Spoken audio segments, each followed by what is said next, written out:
Hi. Now we are going to see how to print array elements by using recursion. Okay.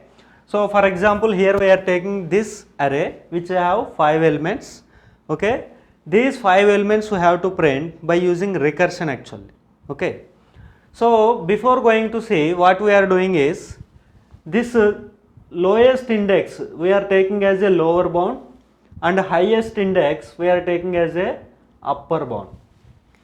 Okay, and we are assuming that this array is global array, that means in any function you can call. Okay, so now let us try to write down recursive function for printing these array elements. Okay, so here we are going to take function name void print array. Okay, then what are the parameters here? So every time we are passing the parameters, that is lower bound and upper bound. So we are passing lower bound and upper bound. So because both of them is integer values, index is always integer, right? So here we are taking data type is int, lower bound, int, upper bound. Okay. Now let us try to develop the code. So whenever you call this function in the main, okay, so in the main function, for example, you are calling this function. So we are calling this function print array of 0, 4. So with these values you are calling this function. So initially this is 0 and 4. So what is its meaning? 0, 4 means your range is you have to print the values from here to here actually. Okay. So now first let us try to print always lower bound. Okay. So here we are going to print lower bound value, printf, format specifier is %d, then we are printing LB value. What is current LB? 0 actually, initially 0. So that means A of LB, current LB value we are printing always. Okay. Then now you see here whenever you mention 0, 4, your range is from 0 to 4 actually, 0, 1, 2, 3, 4 if you take, range is from here to here.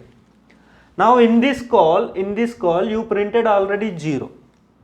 So once you printed 0 means what is the next range? From 1 to 4 actually. Okay, that means 1, 2, 3, 4, this is the range you have to print now. That means if for the next range you have to pass from lower bound as 1, upper bound as same. So lower bound as 1 means you increment the current lower bound by 1. So to print the 0 to 4 we used the print array function. Now to print 1 to 4 also we are going to use same function. So that is why same function here we are calling, that is print array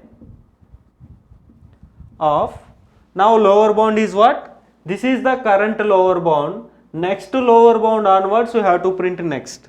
That means LB plus 1, comma, what is the upper bound? Upper bound is same. So that means same upper bound we are going to take. So with this we are going to execute now. Now in the next call, that means with 0, with 1, 4 again function call. LB is, current LB is 0, 0 plus 1, 1, same UB. So 0, 1, 4 it is going to have a function call. Now in this function call it is going to print 1. Okay. Then once after 1 is printed, what is the next range?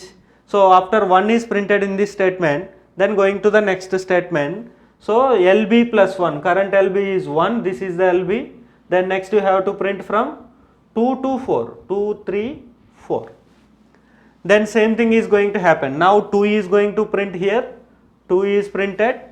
Once after 2 is printed, here this is the LB. Then 3, 4 is there. So it is coming to 3, 4 now.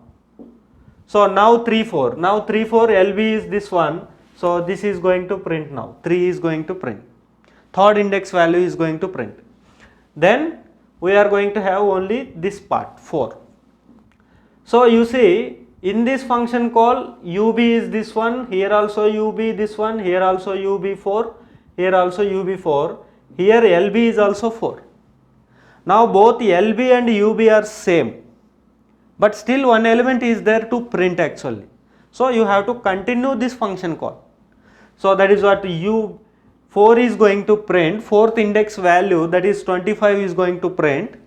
After this 25 is printed, then again it is going to call this function. Then lb plus 1, current lb is 4, so ub is 4 here. Now lb plus 1 means for next function call lb will become 5 actually. So always what is the meaning of lower bound and upper bound? Lower bound must be always less than or equal to the upper bound, right? So lower bound is coming like this, then it is reached the upper bound and both are same. Whenever lower bound exceed the upper bound, that means what? You already visited every element in the array. So that means you can terminate this function calling. There is this recursive call, you can terminate. That means you can stop this procedure. So that is what you have to write in the code, right? So that is what, if lower bound is less than or equal to upper bound, then you can continue, right? If lower bound is greater than upper bound, you have to stop the procedure. So that's it. If lower bound is greater than upper bound, simply you can return, otherwise you can come to this else part. That means you have elements to print. So in this way we can print the array elements even by using recursion also. Okay.